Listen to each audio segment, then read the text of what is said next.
예, 안녕하십니까. 민생민주 국무전선의 대표를 맡고 있는 최대집이라고 합니다.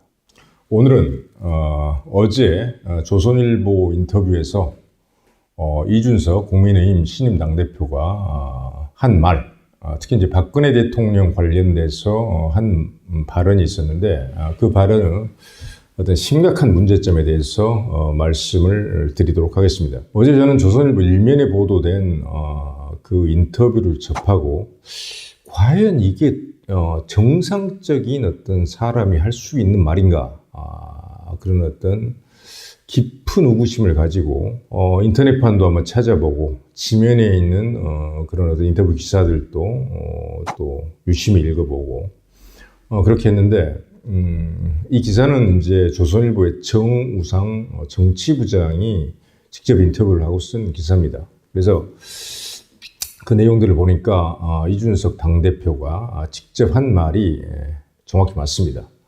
오늘 이제 이 인터뷰 기사, 박근혜 대통령 관련된 발언이 워낙 문제가 되다 보니까 오늘 이제 이준석 대표가 일종의 해명성 발언을 했는데 본인이 한 말은 실제 이제 인터뷰에서 한 말은 그런 취지가 아니었는데 그걸 축약하는 과정에서 왜곡이 된 것 같다. 이런 어떤 해명성 발언을 했는데 저는 그것이 진실이라고 생각하지 않습니다. 분명히 어제자에 조선일보에 보도된 인터뷰에서는 직접 인용부인 큰 따옴표를 통해서 이준석 대표 발언, 자신이 내가 당대표가 되는 것을 감옥에서 보고 위안이 됐기를 바란다. 박근혜 전 대통령이 이준석 대표가 국민의힘 전당대회에서 자신이 당대표가 되는 것을 보고 감옥에서 보고 위안이 됐기를 바란다.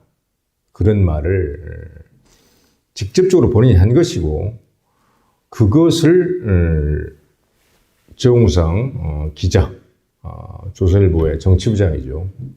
베테랑 기자라고 할 수가 있습니다. 그 기자가 직접 인용보를 써서 보도를 한 것이죠.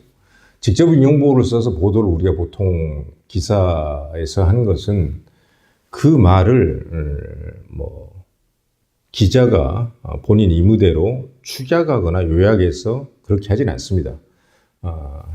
직접 인용보는 말 그대로 해당하는 인터뷰를 한 사람이 직접적으로 그 말을 했을 때 그걸 그대로 갖다가 옮기는 것이죠. 그래서 이준석 대표가 그런 어떤 해명을 했지만 여전히 오늘도 어제 조선일보 인터넷판에 해당하는 그 기사가 전혀 변경 없이 그대로 올라와 있습니다.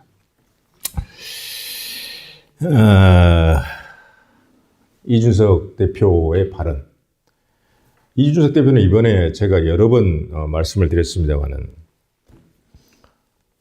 당대표 경선에서 지난 2017년 대통령 탄핵이 정당했다는 것을 주장을 하고 당원들의 투표와 일반 국민 여론조사를 통해서 말 그대로 이제 당대표에 당선이 됐습니다.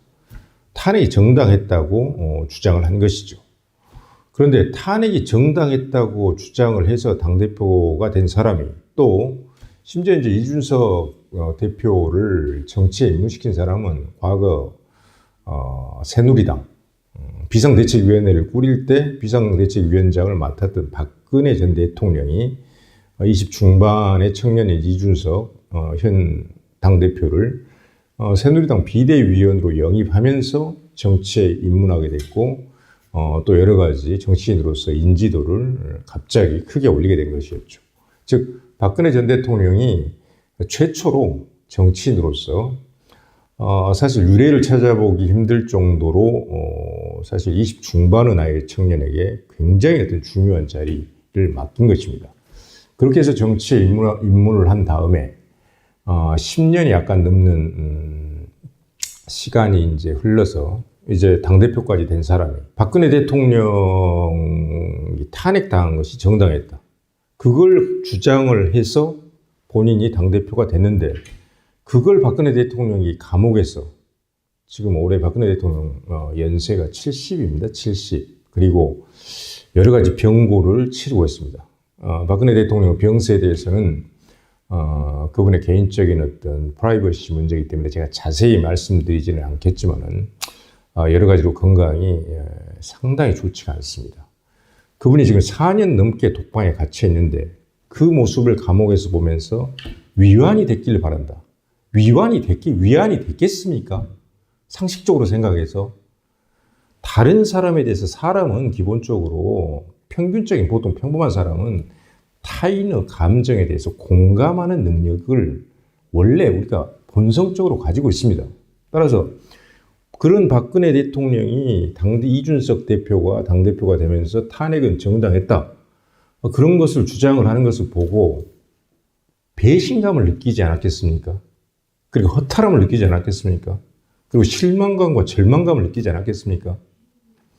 그런 상황임에도 불구하고 충분히 우리가 보통 평범한 사람, 인지상정을 생각했을 때 그런 감정을 느꼈을 것이다라고 우리가 예측을 할 수가 있는 것입니다. 예상을 할 수가 있는 것입니다. 근데 그걸 보고 위안이 됐기를 바란다니 이게 도대체 무슨 발언입니까? 지금 4년째 독방에 갇혀있는 불법, 부당, 위헌, 사기, 거짓, 기만 탄핵으로 독방에 갇혀있는 박근혜 대통령 지금 조롱을 하는 겁니까? 그래서 제가 이것을 이준석의 폐륜적 망언이라고 하는 것입니다. 폐륜이 뭡니까? 인간이 사람으로서 갖춰야 될 가장 기본적인 윤리, 그 윤리, 그런 걸 보통 우리가 도리라고 하죠, 상식적으로. 그 도리를 저버렸을 때 폐륜이라고 하는 것입니다. 자신을 낳고 길러준 부모님의 은혜를 모르고 오히려 부모님을 욕하고 다니고 전혀 봉양하지 않고 부모님이 아팠을 때 외면하고 이런 것들을 폐륜이라고 하는 것이죠. 형제 간의 어떤 우애를 말하는 제라는 윤리 덕목이 있습니다. 그것을 저버리는 사람들도 우리가 폐륜이라고 하는 것입니다. 특별한 어떤 것이 아니라 뭐 대단한 것이 아니라 사람으로서 당연히 지켜야 될 윤리적인 기초 덕목 그것을 저버리는 것을 우리가 폐륜이라고 하는 것입니다. 그래서 이준석 대표의 이런 탄핵을 정당했다고 주장을 하면서 자신이 당대표가 돼놓고 그것을 박근혜 대통령이 감옥에서 보면서 위안이 됐기를 바란다. 이런 발언은 보통 평범한 사람으로서는 있을 수가 없는 일입니다. 타인의 감정에 대해서 최소한의 공감 능력이라도 있는 사람은 할 수가 없는 발언입니다. 따라서 저는 이런 발언을 할 수 있는 사람, 그리고 그 발언이 전혀 문제가 없다고 생각하는 사람은 사실상 사이코패스의 그런 어떤 정신적인 상태, 감정적인 상태를 가지고 있는 사람과 다름이 없다. 그런 말씀을 제가 요약해서 쓴 글에서 이미 드린 바가 있습니다. 거기다가 이준석 대표는 지금 어떤 일을 지금 하고 있는가? 이미 당대표가 되고 나서 탄핵에 아주 부정적인 부산물, 결과물이었던 19대 대선에서 당선된 이제 대통령 문재인에게서 정말 큰일을 하셨다라는 극찬을 받았죠.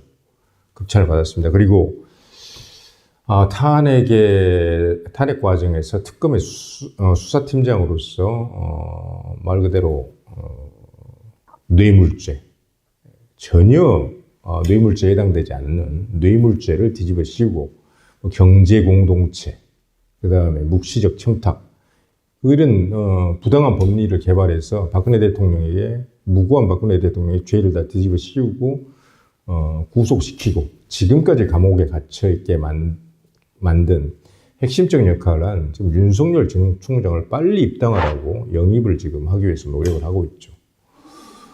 그리고 방금 제가 말씀드린 것처럼 문재인 대통령으로부터 또 당대표가 된 후에 극찬을 받았고, 또 어제는 보통 당대표가 제1야당 당대표가 새로 이제 선출이 되면 청와대에서는 정무수석이 와서 보통 축하난을 가지고 와서 축하를 하러 오죠.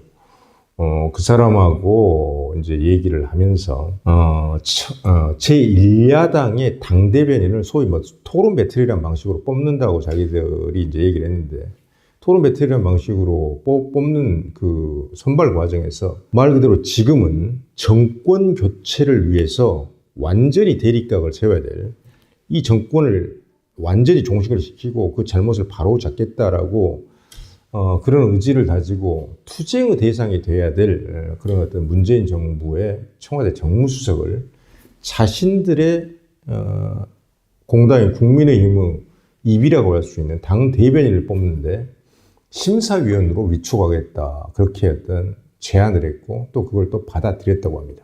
이것은 우리 대한민국 정치사, 우리 헌정사에서 정당사에서 전례가 없던 일입니다. 한마디로 정말 우습고 황당한 촌극이라고 할 수가 있겠습니다. 그런 일을 벌이는 것은 사실 탄핵이 정당했다고 주장하는 그런 세력들로서는 일관성이 나름대로 있는 행동입니다. 거기에서 그런 행동들만, 그런 어떤 언행들만 보여주면 그걸로 사실 충분한 것 아닙니까? 탄핵 정당화 세력의 제일 핵심 주체 세력으로서. 거기에 더해서 그렇게 지금 어려운 처지에 빠져 있는 70세 그런 노구를 이끌고 억울하게 영어 몸이 되어 있는 박근혜 대통령에게 그렇게 잔혹하고 가혹하고 냉혹한 그런 어떤 조롱성 발언을 그렇게 해야 그래야 직성이 풀리겠습니까? 그게 바로 이준석 당대표의 인성이고 기본적인 심성입니까? 정말 그것밖에 안 되는 사람입니까? 그래서 정치적인 우리가 사상, 정책적인 신념, 여러 가지 어떤 사안들, 정치, 사회적인 사안들에 대한 입장 차이, 의견의 차이 이런 것을 넘어서 이준석 당대표가 먼저 갖춰야 될 것은 가장 인간으로서, 인간이면 누구나 갖춰야 될 도덕적 도리, 우리가 보통 양심이라고 부르는 것입니다. 그런 기초 중 기초가 되는 그런 양심부터 갖추라는 말을 하고 싶습니다. 제가 그런 말을 드리고 있지만은 사실은 이준석 대표가 부정하고 있지만 저는 그 부정한 것을 믿지 않습니다. 정말로 그것을 자기가 내가 그런 말 한 적이 없다 그러면 정우상 조선일보 정치부장과 함께 본인이 한 말 다 녹취되어 있을 것입니다. 녹취된 파일 공개하고 녹취록 다 공개하세요. 본인이 한 말이 분명히 맞을 것이고 그것까지 부정해서 지금 해명을 하고 있는데 만약 그것이 거짓으로 드러나게 된다면 또 한 번 또 엄청난 거짓말을 한 것이죠. 그래서 불과 당대표로 취임한 지 며칠 만에 이준석 대표는 사실 리더십에 치명상을 입었습니다. 제가 볼 때는 회복하기 어려울 것 같습니다. 하지만 이준석 대표는 우리 나이로 37세, 만으로 36세 젊은 나이입니다. 사람은 변할 여지가 있고 늘 언제나 개선될 여지가 있는 것입니다. 그래서 제가 이준석 대표께 드리고 싶은 충고, 그 딱 한 가지는 사람으로서 갖춰야 될 기본적인 도덕성, 양심이라고 부를 수 있는 기초 중의 기초, 그 최소한의 것부터 갖추라. 그런 말씀을 드리고 싶습니다. 오늘 말씀은 이만 마치도록 하겠습니다.